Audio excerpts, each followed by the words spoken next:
आज हम आपको बताने जा रहे हैं कि मंदिर में रखा हुआ जो एक लोटा जल होता है उसका क्या करना चाहिए और मंदिर में रखा जाने वाला लोटा कैसा होना चाहिए, पीतल का, तांबे का या फिर कुछ और। बहुत लोग यहां गलती कर देते हैं और बाद में जीवन भर पछताते हैं। महाराज, ऐसी भूलें कभी मत करना, नहीं तो धन, सुख, शांति सब खिसक जाती है, घर कंगाल हो जाता है, परिवार बिखर जाता है। कुछ लोग दीपक रखने में गलती करते हैं। किस धातु का दीपक घर में रखना चाहिए? तांबे का, लोहे का, पीतल का, कांसे का, स्टील का या मिट्टी का? बहुतों ने मुझसे पूछा कि दीपक की बाती कच्चे कलावे से बनाएं या रुई से, और क्या हाथ में बांधने वाले सूती कलावे से दीपक बनाना शुभ होता है या अशुभ? महाराज, कुछ लोग यहां पर ऐसी भयंकर गलती कर बैठते हैं कि उनके जीवन में पितृदोष, शनि दोष, कालसर्प दोष, यहां तक कि भारी भरकम गरीबी तक लग जाती है। अब आगे बढ़े उससे पहले एक बात ध्यान रखें, इस ज्ञान को बीच में छोड़कर कभी मत जाना।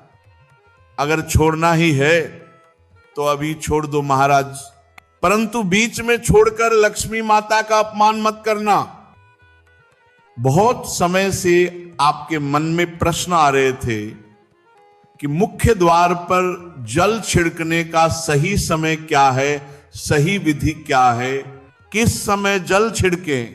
क्या बिना स्नान किए छिड़क सकते हैं? झाड़ू लगाने से पहले या बाद में छिड़कना चाहिए? पीरियड्स में जल छिड़क सकते हैं, दीपदान कर सकते हैं, घर के अंदर से छिड़के या बाहर से? फ्लैट में रहने वाले लोग क्या करें, किराएदार क्या करें, एक कमरे वाले क्या करें? आज आपकी सारी शंकाएं महाराज एक एक कर दूर हो जाएंगी।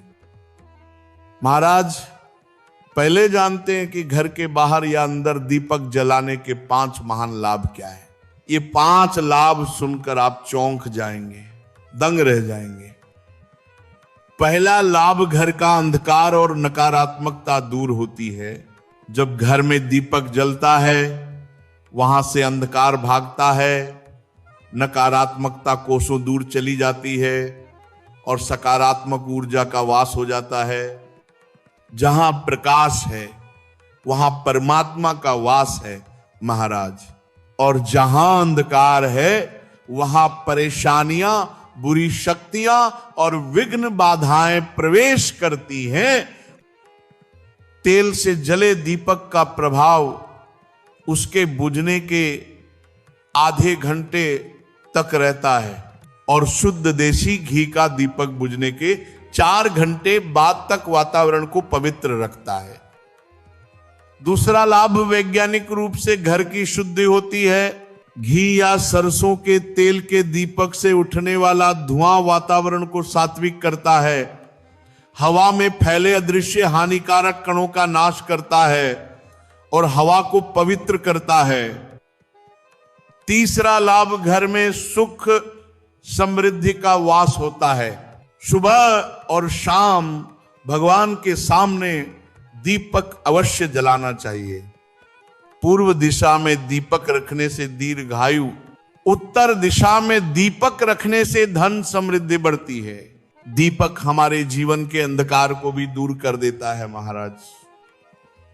चौथा लाभ, बीमारियां दूर होती हैं। यदि आप दीपक में एक लौंग डालकर जलाते हैं तो चर्म रोग और कई प्रकार की बीमारियां अपने आप दूर होती चली जाती हैं। 5वां लाभ, शुभ शक्तियां आकर्षित होती हैं। जिस घर में रोज दीपक जलता है महाराज, वहां कभी अंधकार नहीं ठहरता, वहां सदैव सुख, शांति, समृद्धि और शुभ शक्तियों का आगमन होता है। अब प्रश्न आता है, मुख्य द्वार पर जल छिड़कने का सही समय क्या है? महाराज सुनिए, जल का छिड़काव सूर्योदय से पहले होना चाहिए। रात को सोने से पहले रसोई में एक पात्र में जल भरकर रख दीजिए। तांबे का हो तो उत्तम, पीतल चलेगा, स्टील भी चलेगा। गंगा जल हो तो डाल दें, न हो तो केवल शुद्ध जल भी पर्याप्त है। सुबह उठकर सबसे पहले हथेली का दर्शन कीजिए, फिर माता पृथ्वी को प्रणाम कीजिए, फिर दाहिना पैर भूमि पर रखें और फिर रसोई में जाकर जल उठाएं। इसके बाद मुख्य द्वार खोलकर जल छिड़क दें। माता लक्ष्मी का ध्यान करें। हे माता, मेरे घर में प्रवेश करे, मेरे घर को समृद्ध करे और अपने पितरों को नमन करें, क्योंकि दहलीज पर ही पितरों का वास माना गया है। अब एक बड़ा प्रश्न, क्या जल छिड़कने के लिए स्नान आवश्यक है? नहीं महाराज, यह उपाय स्नान से पहले ही किया जाता है। उठकर तुरंत करना है, बिना स्नान किए।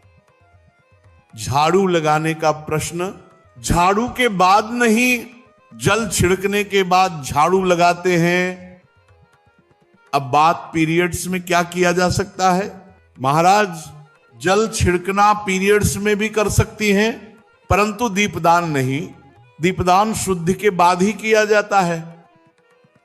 फ्लैट में रहने वाले क्या करें? किराएदार क्या करें?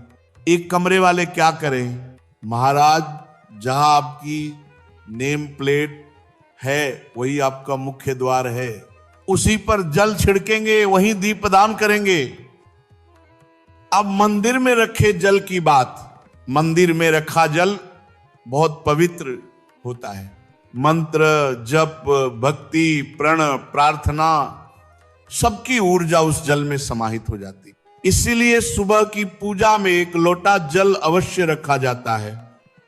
ये जल अगले दिन पूरे घर में छिड़के, रोगी को दवा इसी जल से दें। परिवार के सभी सदस्य थोड़ा थोड़ा पी सकते हैं।